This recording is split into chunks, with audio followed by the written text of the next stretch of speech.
Greetings to our dear viewers of LMTV. This is your #1 TV show called Around Town with Tutela. Exclusive interviews about celebrities bamwe eranga agikutusako inze Mbabazi Queen Fred nga jukira nti LMTV is an online TV station you can get on your various social media platforms, say YouTube, Twitter, Instagram, Facebook. Just get your smartphone, type LMTV, like, comment and share, share our stories. Jukiranti LMTV tukuleta exclusive interviews aba celebrities yaffe. Entertainment LMTV. This is your #1 TV show called Around Town. We tukuleta various celebrities, various very known people, that do their takes on various things that are taking place in the country, social life, media, everything entertainment reaching.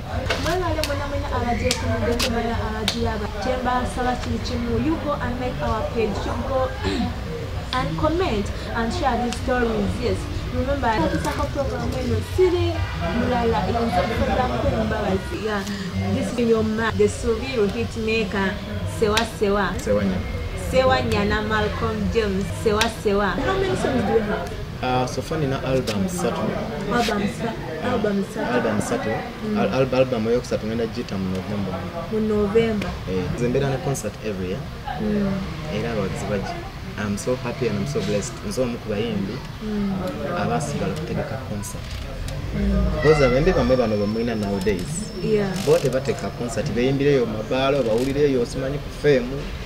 Nagenda femu nakolaka yo kanayitite yo obawulireyo naye munanga I'm so blessed nti Katonda abadde akyampa n'omukisa okwagalwa abantu. I'm one of the people abakola aba staging concerts every year, and this year tulina concert tugenda kufilmiza album ya fene yokusatu nje natumye Sembera. Yeah, Sembera. From Sewa. Bananga wabuza Sewa mchulide. Sewa is bringing up a new album called Sembera. Yes.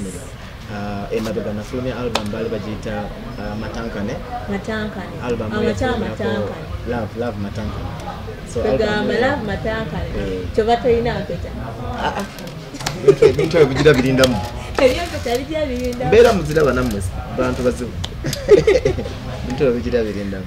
So this time around this November, get ready ngenda kufulumya album yange bajita Sembera. Era ngenda kola official concert yayo in November. The date I'll be communicating in November. So is going to have a concert called Sembera. Sure. Sewa, thanks for those good words. We're still continuing. Yeah. Sewa, been to me about them everywhere in the mass of entertainment industry in Uganda. Yeah. Very soon when know UCC yavayo negala offices za so obadde member wa Uganda Musicians Association. Remember ddala. Simanyi nnyo tetebanda bakuvayo na report etubulira ku artists.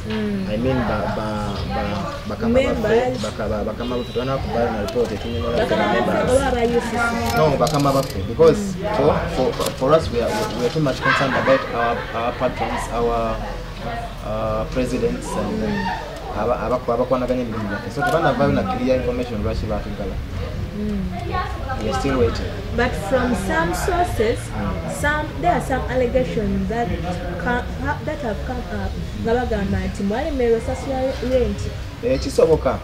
Kisoboka kubanga olaba organization yona yona bwe bayakatandika ng'ate source of income erina kuva mu members baayo ate nabakufuna ba sponsors na ba patrons bagiberako. You don't expect it to be stable. Kitegere so kisoboka rent asobola okubula. Rent asobola okubula naye ekyo teba nsonga nnyo y'amaanyi bagala kuba just kukanya nti bannange tusonyiwe on such and such a date we shall provide rent. Yes. So kati gw'osuubira impact ki okuggala kwa offices za umma kiyinza okuleeta ku music industry Uganda? Tekiyina yadde kiyinza kuleeta because ekisooka music wa Uganda nga bwe ndababulidde alina base gy'atambulirako. Music wa Uganda atambulira ku muntu oyo kennyini amuyimba. Sewa n'ennyimba ze, Kenzo n'ennyimba ze, Mami Message n'ennyimba ze. Kati olwokuba nti tetulina law egoverninga music waffe ffenna okuggala kwa Uma kuba tekulina impact nemu kugenda kukola ku muyimbi yenna oba ku music wa Uganda yonna, because abayimbi be balina okuteekamu balina okufuna influence ne bafuna ssente ze basasula Uma oba ne bafuna engeri gye bayambayambamu Uma nesobola okuzimba n'ebeera kubanga let me tell you what you don't Uganda erina collective society collecting royalties eza music eri emu ate si ye Uma bagiyita UPRS. Yes, so, you're collecting society, collecting royalties zonna ez'abayimbi mu Uganda. So we should say to a larger extent UPRS is responsible for the closure of Uma offices. Tekoze kimala.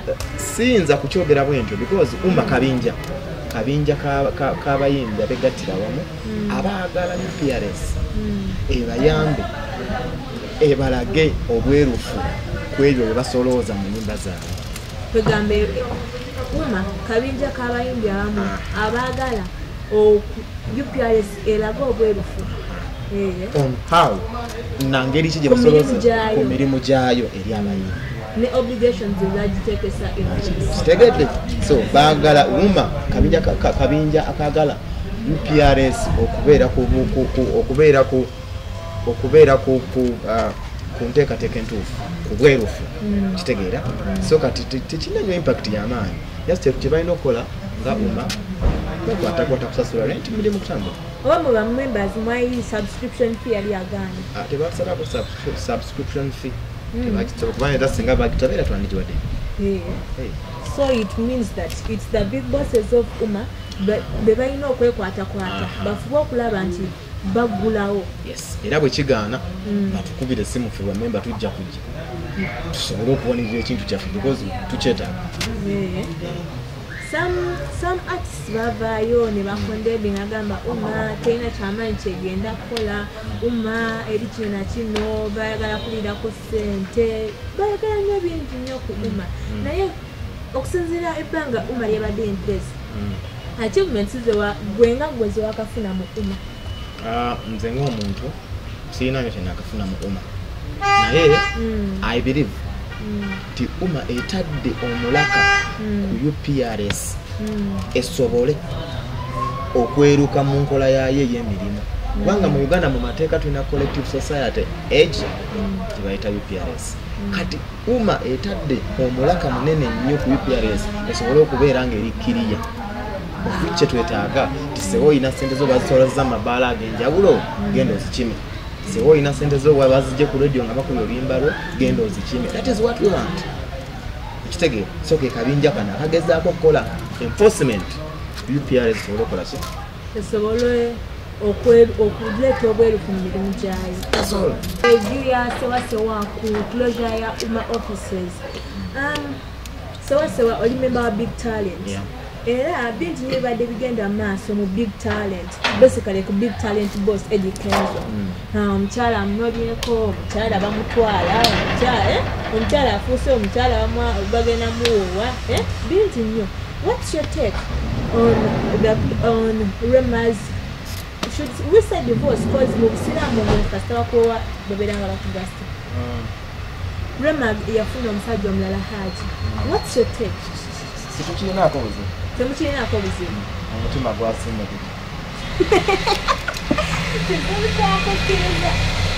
nti omutima gwasimba namwe nemuteeka kigende. Naye ate mwavuddeyo nemukuba n'akayimba bigaawo mwegumyagumya. Tekwegumya. Eno embeera yaabwe embeera y'obuntu ebeera etya?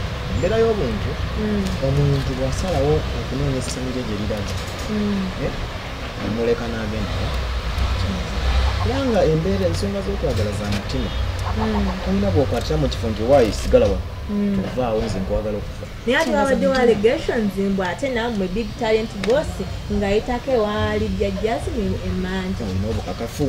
Nakyeŋŋambye allegations ziryabya. Anti allegations oziraba? Allegations are never statements.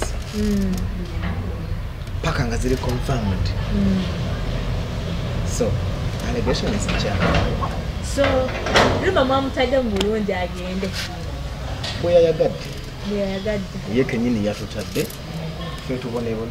kati in case agambye kakuba akaddanyuma could you still welcome her?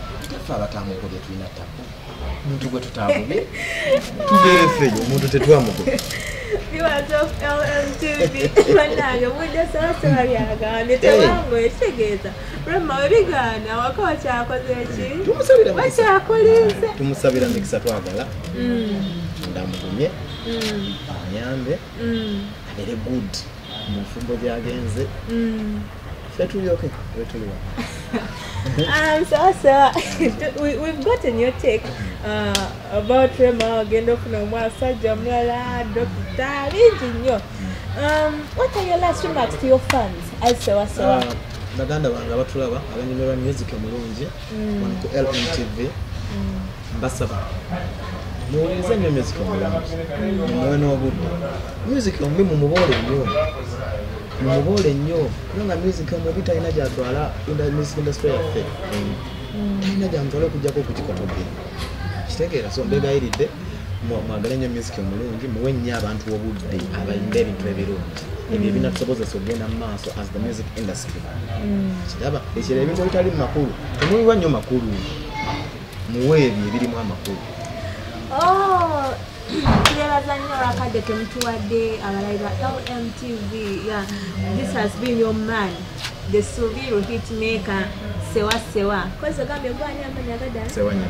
Sewanyana Malcolm James. Yes. Mwebale mwena abaje kumudde mwena abajiraba. Yes. Chemba saba kiri kimu. You go and like our page. You go and comment and share these stories. Yes. Remember, this is your #1 TV show called Around Town. We feature various celebrities, various very known people. They actually are takes on various things that are taking place in the country, social life, media, everything entertainment, reaching. Yes. Just to say, can you all program when you're sitting, Ciao.